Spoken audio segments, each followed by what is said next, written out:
What is up, guys, and welcome back to the channel, guys. We are back in the Netherlands. You know what I'm saying? We with my guy David.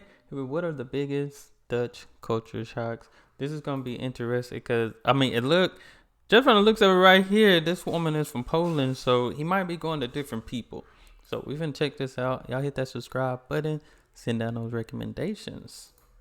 Typical sandwich with cheese. Dutch people kind of just get straight to the point. In the first years, I didn't have an agenda. How do you plan your day? How do you know what you're gonna do? That was a huge shock. Hey, this is David and welcome back to my channel. Culture shocks happen when we experience a culture that is different from our own. And that's the beautiful thing about this world. So I was curious, what are some of the biggest culture shocks internationals, foreigners face when living in the Netherlands? Let's find out. Well, thank you so much for joining me today. Thank you, David, for inviting. Well, first question is, where are you from? I'm from Poland. Nice, From Poland. nice. And how long have you been in this country? It's been 3 years now. 3 years. What brought you to the Netherlands? Love brought me, so I'm a love immigrant. My husband is Dutch. Your husband's Dutch. You've been Nice. here 3 years. So the question for you today is, what are some of the biggest culture shocks that you've experienced since coming to this country? I love word shocks because shocks can be positive and sometimes surprising. So what was really a nice shock, if I can say? Shark? It's a country of full of bikes, cycling. She's talking about like the animal shark. If I can say. It's a country of full of bikes, cycling, and I even brought today this guidebook, and you can see the Oh, wow. bikers.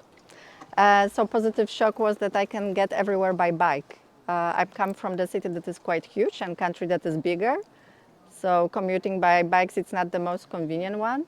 And here you can go everywhere by bike, which is healthy, efficient, no traffic, and yeah, you can Nice. see so much more. That's nice. So that's been a nice. positive shock, the bike culture here, Yeah. you bike everywhere. Yeah. Okay, what else? People are very friendly. That's That good, was that's another good. positive aspect. You are just on your streets with the neighbors and they just say hi to you. And they're smiling a lot. So I always a think good that was thing. really a nice thing too, that you are as a new person in the country, you're like, ah, people are friendly, that's nice. I'm curious about that. So that's a positive shock because back home in Poland, is it different?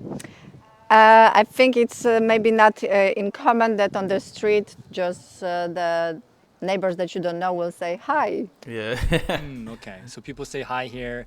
You That's find that good. friendly. Yes, definitely. Okay. Yeah. What else? Hold up. Some people, I don't know if it was Sweden or the Netherlands.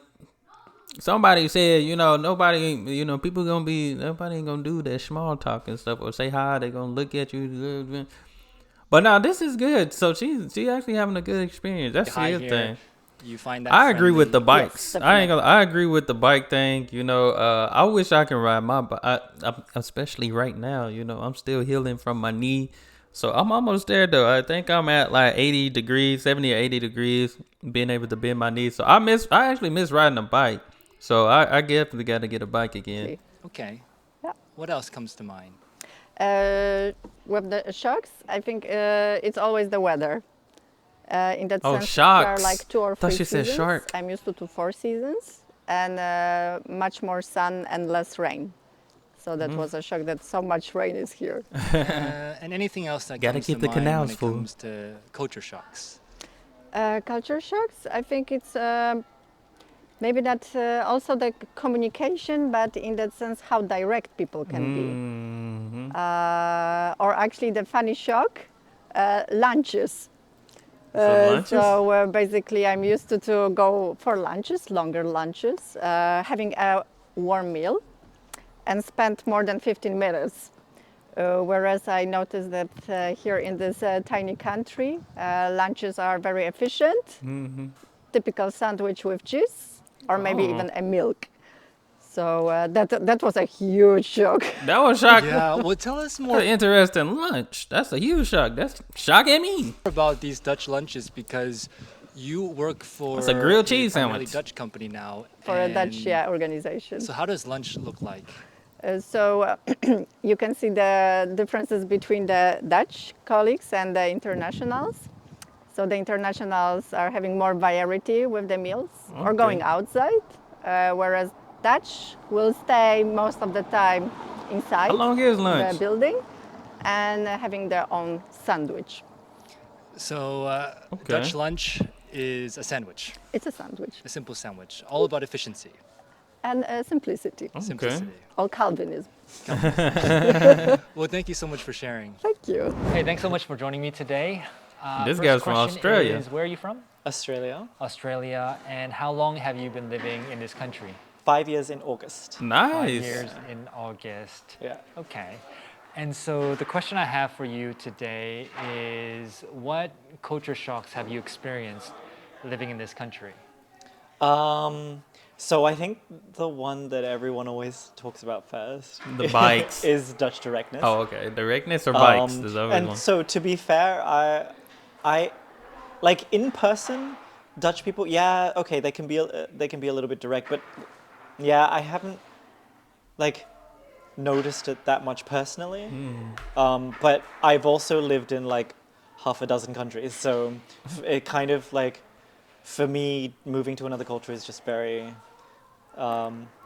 and adapting is just a very normal thing. But Yeah. I think where it really shows this Dutch directness is particularly in like written communication or emails. The Okay. first time I got Yeah, and that could be tough because sometimes, I mean, even now, like, I feel like with messages that you can kind of receive it wrong because some people think you're yelling at them and it'll be like, usually if you yelling through text, everything should be in all caps. That kind of means a person yelling. I know a little something. an email from a Dutch person, I actually sat and thought for a second, like, are they being intentionally rude, or is it that, are they tell just you how like it is. being direct, like a Dutch person would? And the answer is they're just being direct. I don't know any Dutch person that would be rude on purpose in an email. It's really highlighted in emails because they will English people like to type out a lot. They have long sentences. They like to say everything nicely, and, just like in a roundabout way. And they always thank you for everything and blah, blah, blah. Dutch people kind of just get straight to the point. If they want you to do something, they'll just directly come out and ask for it. And if there's something they need you to fix, they'll just directly tell you what's wrong with it and what they want you to do Okay. with it or something like that. Or if there's a deadline. Okay, I'm for that because I don't need to hear all this other stuff before you tell me what I need to do type of it's, thing, sometimes. Please, well, not even please, it's just like, this must be submitted to us by whatever date or whatever time, okay? Whereas what you might be used to, it's like if there is a deadline, kind of, you Yeah. would throw in something a little bit more friendly. But Dutch people, they get right to the point. Right I to the need this point, done yeah. by X date. So I suppose, that's also like I suppose in reverse, that would also be an English culture shock for people going to English-speaking countries as well. Because if you Yeah. put a deadline in an email, for example, it will be 3 sentences leading up to, and this has to be submitted by this date. Sorry for the Yeah. inconvenience, blah, blah, blah kind of thing. Like, I actually had a friend, a Russian friend, and she was doing an internship for an NGO. And she communicated with her boss by email every day, and she got increasingly irritated because she felt that her boss was being extremely rude to her Oh, all wow. the time in every email. And she wrote like a really angry email back one time, and her boss kind of called her up, completely taken aback, being like, "Oh, I'm so sorry, like I didn't realize you felt this way. What Dang. was it about my emails that you didn't like," kind of thing, right? Yeah. Damn, people It sounds receive like that's things also the different. challenge with email communication, Yeah. right, versus in-person Yeah. communication. A lot can get lost in That's between a the fact. lines. That's tough, Yeah, though. that's That's true tough. too. Okay. So thanks for sharing that. What else comes to mind when you think about culture shocks? Planning, yeah, that's another thing, actually, a whole other thing. It's funny because, when I arrange things with my friends, I guess, in Australia or whatever, we are most of the time, do things just spontaneously. But with Dutch people, it's often oh, let's go out for dinner next month. And then they'll pull out their agenda and be like, oh, I'm free on the 15th and the 16th. But if you want to go the week after that, it has to be on a Thursday or a Monday See, because I have all of the... I don't know if I'm like, hey, let's go out to eat. I don't know if I can plan that 2 or 3 weeks in advance. That's one of those things. You hungry? I'm hungry too. You trying to eat something right now? That's one of those things. Or this weekend type of thing. 2 or 3 weeks in advance, I might not want that no more. These things going on. And I'm like, Yeah. yeah. Everything needs to be planned in this country. It has People are to be used to their agendas, their scheduled. calendars, scheduling, everything. Yeah. Whereas what you're used to, it's more being more spontaneous. Yeah, so if I say, let's go out for dinner in a month, the way I'm used to doing it is I'll call you 2 or 3 weeks later, and then we arrange something then, and it will be like, oh yeah, I'm free on Monday, let's meet up kind of thing. Yeah. Is that more the culture in Australia? Yeah, You can for do things sure. more spontaneously. Yeah. Okay. Nice. Okay, cool. Well, thank you If so I much love for sharing. Australia Yeah. too. Thank you so much for joining me today. Thank you. Forgot what this Thanks for guy having was. me. Oh, Is- Brazil. Where are you from? I'm originally from Brazil. Brazil. And how long have you been in the country? I've been in the country for a bit more than 4 years now. Okay. 4 years. What brought you to the Netherlands? I wanted to pursue my career abroad, so I applied some masters in Europe. I got a scholarship in the Netherlands, so I was very excited Nice. to do my masters here. Nice. Okay, so for the masters, your career, and the question I have for you is, what are some of the biggest culture shocks that you've experienced since arriving to this country? I think some of them were regarding communication. And Okay. as I'm Brazilian, also time management. So Oh, yeah. going for time management first. That's my struggle. Yeah, as I studied here, right, I had many Dutch colleagues, right, friends. And then when I was studying with them, for me it was impressive that they would have everything planned out, right? They would have like agendas, and then sometimes have their days fully planned. And for me, coming from Brazil, right, like it was like very impressive, Yeah. right? Because I ain't gonna lie, that's how I was. I worked a job, one of my goals was to work on my time management because I knew I wasn't good at planning it. I mean, I eventually started getting it because I was that person, I went in the day, I'm like, okay, what we doing today? All right, let's do this, and some days were just like that. It was like you couldn't plan until that day. But then you had some times where I was able to plan for the whole month or, even just 6 to 8 weeks in advance type of thing. But that's something I definitely struggle with. And when I tell you, it makes a difference having things planned out. Except for, you're going out to eat and all that. Maybe like for work, I say for work it makes sense. But for like regular life, it will make sense too because you want to allow like just if somebody needs you or something like that, you just gotta let people know if you're busy or not. Because sometimes we can say yes to 4 different people at the same time, and you can't be nowhere. You can't be at 4 places at one time. Type of from thing. Brazil, right, like it was like very impressive, right? Because the things would be planned like to the minute, right? So you could like, for example, in São Paulo, you cannot have like such precise planning because like of public transport, right? That sometimes it might take longer or less, or also culturally for cultural reasons. While that here things worked like super well, right? So it took me a while for me to join this crowd, like in the first years I didn't have an agenda. My Dutch friends will find it like super funny. They would be like, how do you plan your day? How do you know what you're gonna do? The agenda piece, right? And it makes Yeah. sense It because in is, Brazil, yeah. things aren't as, well, you could say efficient, right, when it comes to time. Here, things It's more run more or less on spontaneous. time. Yeah. And so the agenda. So now, do you have an agenda?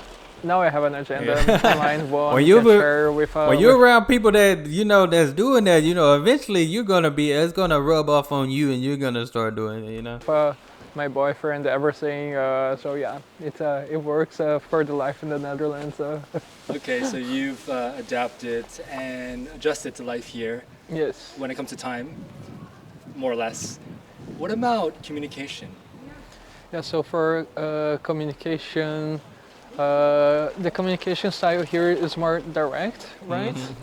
So in Brazil, The communication directness. is more contextual, right? So you can communicate, let's say, a bit more if you like by your facial expressions or like your gestures, right? Or like by the context itself. While that here, like people tend to communicate more clearly, right? Like what they want, what they expect, uh, and there's no around the bush. So what you're Yeah. saying, you actually mean it. It's what actually it is. So you know where you stand, right? Right. While that yeah, in Brazil the communication is more indirect, right? There's more context to it. So yeah, it was also fun to explore. The Dutch directness. Yeah. And after 4 years, what do you think now about this Dutch directness? So I was already a bit used to it because I lived in a different country in Europe that was also more direct with the communication.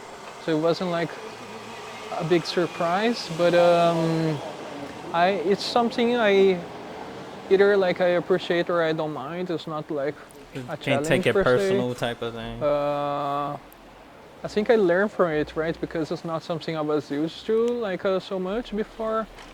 But yeah, we can always learn from each other, I think. Yeah. That's a good perspective to have. That's culturally, we're all very different, and you've been here 4 years, so it sounds like you've gotten used to it now. Yes, it's fun. It's fun. Well, That's thank you nice, so much that's for nice. sharing. Yeah, thank you for having me. Dutch directness, sandwiches, agendas, I can definitely relate.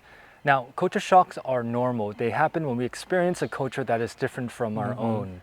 And that's the beautiful thing about this world.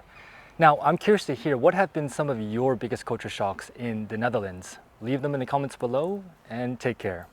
Thanks, David. This was good. This was good. I like the fact that, we got perspective from, people from other countries as well.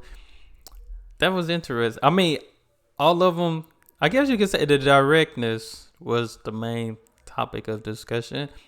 Really, I feel like with directness, I guess it just depends on how you receive. So I ain't gonna lie. Sometimes you can receive a message and you could feel a type of way, like, cause it's like, why they say it like that, Cause we picturing them actually talking to us saying this, you know what I'm saying? So, like I said, the one lady, the one woman, the guy from Australia, his friend, the boss called her like, oh my God, my fault. I didn't know you felt that way type of thing, cause some people just don't, if that's just how it is, that's how you receive it type of thing, But these are always interesting. I like these. I actually like these type of videos.